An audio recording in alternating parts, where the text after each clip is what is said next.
We're only renting it. And my family can't really afford to keep making the payments. Well, that makes sense, I guess. The properties here are pretty expensive.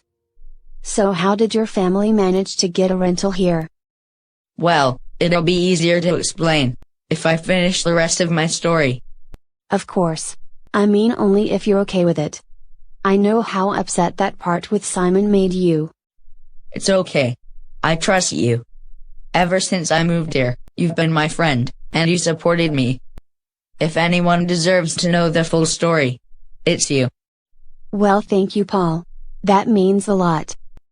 So, after school that day, I was back in the principal's office with my parents and grandfather. And well, let's just say, it wasn't pretty. Paul, let me just start out by saying, what you've done is very serious. Simon left school early today.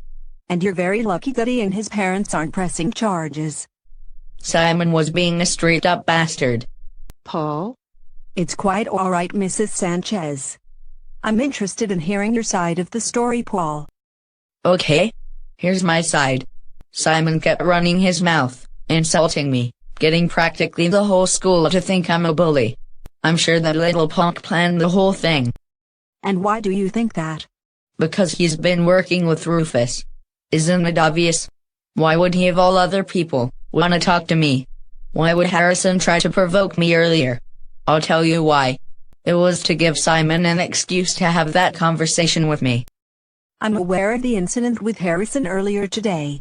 And from what I was told, he was defending another student when you lashed out at him. You know, Paul, when I spoke to Simon earlier, he told me that he was ashamed that he upset you. Then why can't he be here now? Simon believes that there should be some distance between you two. No. It's because he's a coward. Always has been. Ever since I first met him in elementary school, he'd always abandon me at the first sign of trouble. Are you sure about that, Paul? It sounds to me like Simon is a really good friend to have. Yeah, well, I've known him longer than you have. He might act like he's a good friend. But the moment he thinks he's in danger, he'll betray you. That's what he does. He's nothing but a traitor and a coward, and that's all there is to it. Mom, Dad, Papa, let's get out of here. This is stupid. Hold on, Cocker, we're not finished here. Sit back down. So, Catherine, what do you intend to do about the kids accusing Paul of being a bully? After this incident, hasn't my grandson only proven the rumors true? We can't control the opinions of the other students. And I assure you, I've spoken to the ones who did tease Paul earlier today and have given them detention. Our school has a strict anti-bullying policy, and their behavior was in violation of it. How do you plan to deal with it in the long term then? I know what kids are like. Gossip travels fast. The policy dictates handing out detentions and in some cases, suspensions to any student who violates it. Which unfortunately brings me to this decision. I'm sorry, but after today's incident, Paul is to be suspended for 3 days. What? That's crap. I'm sorry, Paul, but it has to be done. Now ideally, this would warrant a week's suspension. But I'm shortening it to 3 days, since you're new and this is your first offense. And hopefully, it will be your last. I'm sorry, but you can't just tell my son that he's suspended, and then say he's fortunate that it wasn't for longer. I know the situation isn't ideal, Mr. Sanchez. But these are the consequences of Paul's actions. It would be the same for any other student. So is there anything else, or can we go now? I suppose that's it. Unless you or your family have any other concerns. Will this be on Paul's permanent record? Yes, Mrs. Sanchez. Unfortunately, this will be on Paul's record, and will follow him until the end of high school. I didn't do much during my suspension. Just kind of sat around playing video games. Want Paul to play with me? Not right now. Talia would always want me to play with her, and I should have. But I would always refuse. For most of those 3 days, I just didn't want anything to do with anyone. But on the last day, my grandfather said he wanted me to take a walk with him in the park. So why are we here, Bumpa? Is this about my suspension? This is about everything that's going on right now, Paul. Since you go back to school tomorrow, I want to teach you some things that you may need to know. The other students aren't treating you very nicely. And it doesn't sound like the school board is in favor of you either. So I'm gonna teach you a few tricks that I learned when I was in the Marines. Are you gonna teach me how to kick Rufus's ass? And Harrison's? And Simon's again? Well, no, not exactly. And that's the first thing. I don't want you to use what I teach you to hurt people. Nobody likes a bully. Now, is my grandson a bully? No. I'll never become a bully. Exactly. My grandson is no bully. He's a wonderful young man. So, when do we start? Okay, first of all, you're short, just as I was at your age. But like me, you will also grow taller in time. But for now, you must learn how to outthink your opponent, and make a quick getaway. But, Bumpa, if I'm in a fight, don't I want to win? I thought the same thing when I was your age too, Cocker. But life isn't about just winning or losing.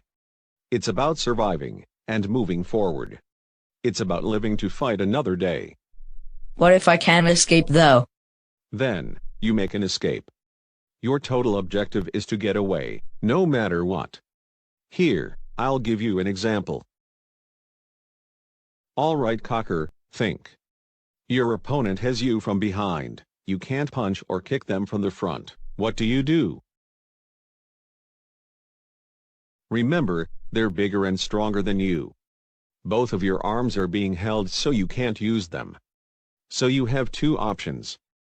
You can either headbutt them, but I find that dangerous and not really workable into situations like this.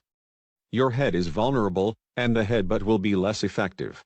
However, despite it being risky, they might loosen their grip on you as they dodge, allowing you to break away. The other option is, you stomp on your opponent's foot as hard as you can. More often than not, it'll cause them to drop their guard for a brief moment, allowing you to break free. Of course, there's always the chance that stomping won't have the desired effect. But in this case, we're only practicing, so I'll pretend to drop my guard. Now, stomp. Very good. Now come on back. Now remember, escaping is the most important thing. No matter what people will say about you, at least you'll have survived.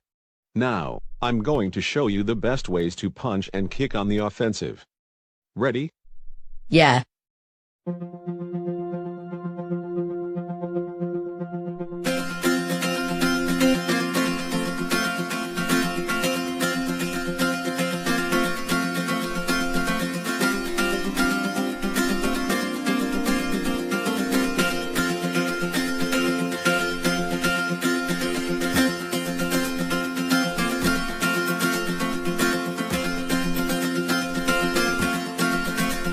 So that's how you were able to hold your own against Mason, even though he was bigger than you. Yep. My grandfather taught me everything I know.